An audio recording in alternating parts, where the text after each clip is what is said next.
Hello বন্ধুরা, কেমন আছো? তো আজকে আমি জ্যান্ত মাছের পাতলা ঝোল করব। তো সেটাই তোমাদেরকে দেখাবো। এটা কি মাছ আমি জানি না, তোমরা যদি জেনে থাকো তো অবশ্যই কমেন্ট করো। দেখো, এখানে আমি মাছগুলোকে ভালো করে ছাড়িয়ে পিস পিস করে কেটে নিলাম, তারপরে ধুয়ে নিলাম। মাছগুলো কটা আছে গুনবো: 2, 3, 4, 5, 6, 7, 8, 9, 10। আর এটা মাছের ডিম হয়েছে।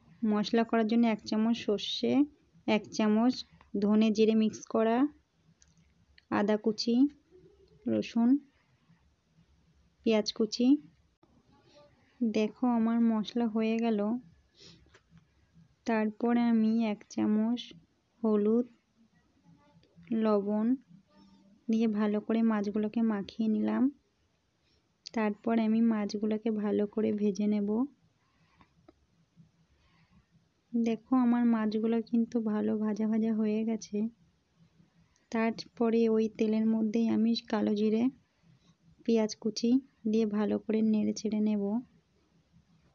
দেখো আমার পেঁয়াজটা কিন্তু ভাজা ভাজা হয়ে গেছে। ওর মধ্যে ঢেলে দিলাম মশলা। তার মধ্যে দিয়ে দিলাম টমেটো কুচি, 2টো কাঁচা লঙ্কা।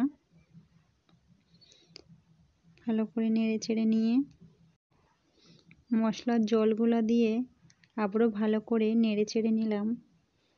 তার মধ্যে দিয়ে দিলাম পরিমাণ মতন জল, তরকারিটা ফুটে ওঠার জন্য। দেখো আমার তরকারিটা ভালো মতন ফুটে উঠেছে। তার মধ্যে ছেড়ে দিলাম ভাজা মাছগুলা। দেখো আমার তরকারিটা হয়ে গেল। 1 চামচ মিট মশলা দিয়ে দিলাম, আর 1 চামচ একটু কাঁচা তেল ওপর থেকে ছড়িয়ে দিলাম।